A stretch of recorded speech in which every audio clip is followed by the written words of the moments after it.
eto na nga ang lahat ng ganap na nangyari nung May 3 kasamang pamilya at mga influencer. Sa sobrang laki ng area, ang dami nga naming activities na nagawa. Aside dyan sa mga nakikita nyo ay meron pang lighthouse experience, picnic area, inflatable course, plus bangketo and food trucks at lahat ng yan ay free. Only here at Welcome to Las Colinas, Eden, Davao! ang strava ng intro namin. So sa lawak ng area na to, lahat na nakikita mo dito ay pwedeng mapasayo. Hala, paano? Well, for only 25,000, you can reserve your prime residential lot here in Eden, Turrial, Las Colinas and experience the lakeside living. But of course, before that, magpa-register muna tayo para sa event natin for today's video. Sobrang tirik na tirik yung araw pagkabiyahe pa lang papunta dito. Pero, when we get here, abay nangangagat na yung lamig. So this project has 4 categories: lakefront residential, lakeview residential, non-lakeview residential, and commercial lots. Las Colinas offers a luxurious and verdant sanctuary with estate-sized lots from 500 to 1,200 square meter. Yes po, pinakababa ang 500 square meter at madami ka na magagawa dyan. Lalo pat ganito kalawak ang iyong titirhan. Residents will surely enjoy stunning views of the Davao Gulf, charming mountain landscapes, beautiful sunrises, pleasant weather, and a refreshing mountain breeze. At sobrang na-appreciate ko ang Santa Lucia Marketing for having me here sa pag-welcome, pag-accommodate, and now giving gift. Grabe, sobrang thank you. Sana all, madam, sana all. Why Las Colinas? Because it is also known as the Tagaytay City of Davao that has an average temperature of 24 degrees Celsius. Kaya pati ako'y nabudol na din dito.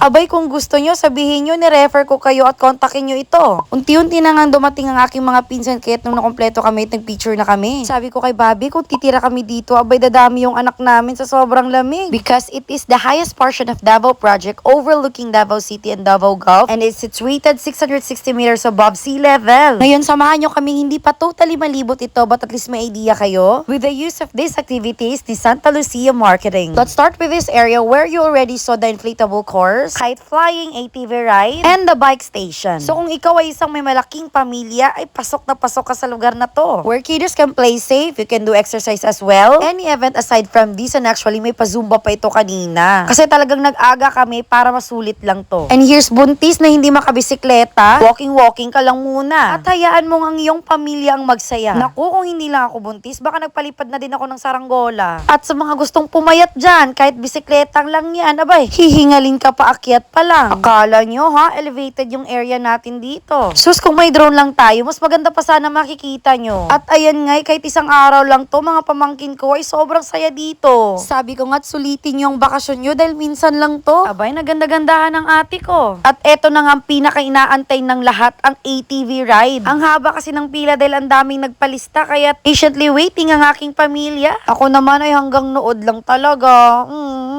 Emotera yan, bawi na lang tayo after panganak. Bago ka nga pala makasakay dito, may kailangan pirmahan kang waiver. Tapos i-instruct nila din kayo, tuturuan at i-guide. At kung sakaling gusto nyo namang mag-rent ng ATV, message nyo lang to. At makikita nyo din ang kapatid ni Hein dyan sa Queen of Tears, Charis. Kamukha kasi nung isang staff nila. At ayan na nga, kaway-kaway dahil sila nang susunod. Si Papay ready na.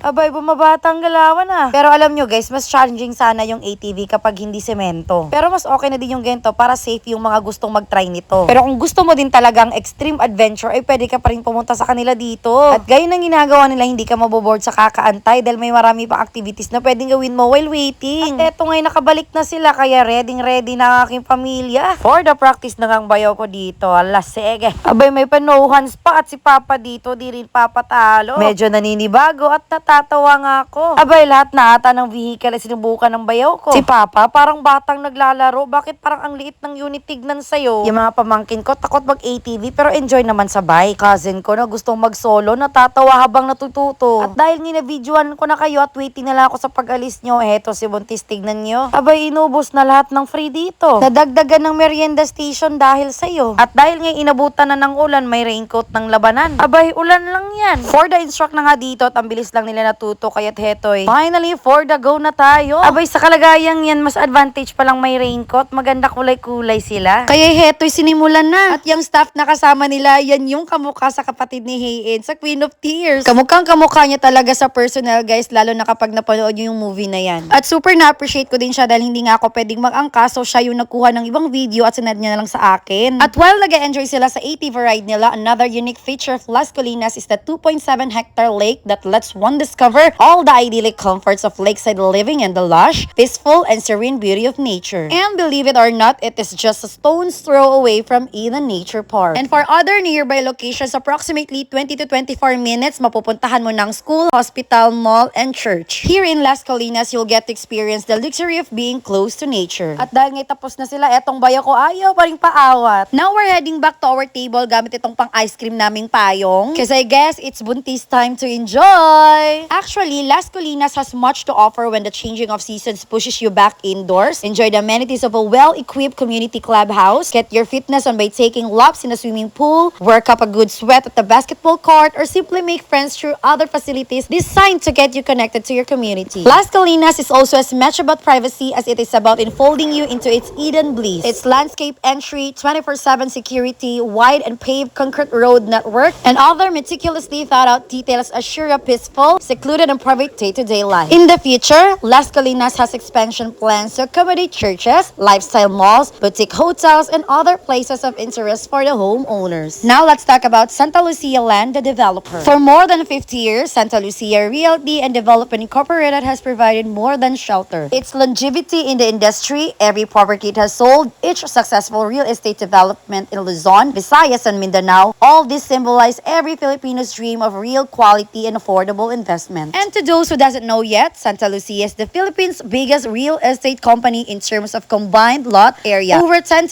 hectares of master plan, thoughtfully designed, fully formed properties comprising over 220 residential estates, condominiums, 12 golf courses, 11 country clubs, and a grand mall. And their goal is making dreams a reality for more than 50 years. And they were being awarded as a trusted brand for 6 consecutive years from 2006. Whoa, amazing, right? And of course, dun tayo sa pangmatagalan. At dahil hindi pa ako nakontento sa pagliligo ng swimming pool, abay dumiretso na kami dito para mag-boating. Nasa likod ko lang naman yung magandang view ng lighthouse, pero hindi na ako nakaakyat dyan. Pinaubaya ko na lang sa aking mga pamangkin, and later on, I will show you the view. Medyo takot pa nga ako ng mga time na to kasi di ba nauso si Lalay? Kaya grabe yung tanong ko sa mga naka-assign staff dito kung meron na ba nakapag-boating dito, safe naman ba? At dyan na area, hindi na kami pumunta, sobrang lalim na dyan, at dyan din yung area yung mag-fishing ka. For the inflated course, akala ko mas dito tatambay yung anak ko, pero sa pool pala. At dahil tapos na kami mag-boating at tamang-tama gutom na kami, kaya claim na namin ang aming free food. At may 3 pagpipilian kami sa bangketo and food truck. Isa na dito ang Team Plados, King, Sisig, and Waxis. But before ako pumunta sa Waxis, nakita kami ni Ash. At ayun na nga, sa sobrang daming chika namin kaagad dalawa, ay nakalimutan ko tuloy mag-picture or video man lang naming dalawa. So eto na, tumakyat na nga sila. Eto yung view dito sa taas. Diyan na area yung very malalim na lake. Diyan ka din pwede mag-fishing, diyan ka mag-park. At mas gaganda pa to in the future kapag completely tapos na siya. Diyan na area yung mga photo booth, food festival, inflated course, ATV ride, biking station, kite flying, at ang pool area at itong lighthouse ay napalibutan naman ng lake. At ayun, kitang-kita ang lamig dito na area. Diyan pa sa dulo, kasali pa yan. So if you find this place very interesting, you can just message or call dun sa mga naka-mention kanina. Or you can visit their office at G3 and G6 ground floor, Lanco Corporate Center, JP Laurel Avenue, Davao City. And if I were you, don't miss the opportunity habang may bakanting slot pa sa mapa. And while you still have a chance to choose a view. Dahil mostly sa mga nag-a-avail dito, nasa 800 square meter pataas talaga. At hindi ko na din carry yung ginagawa ng dalawa dahil mas umakyat pa sila. At dahil hindi ko nga carrying umakyat dito, and while we still have time, ay talagang sinulit ko sumali ng photo booth. Dahil ngayon nainggit ako dito sa mga litrato nila. Kaya syempre, ako pa ba? So nagsolo muna kaming dalawa ni Macy bago kaming magpamilya. And tada! Heto na! Thank you all very much, Las Colinas, for the experience. And thank you for watching. Adios!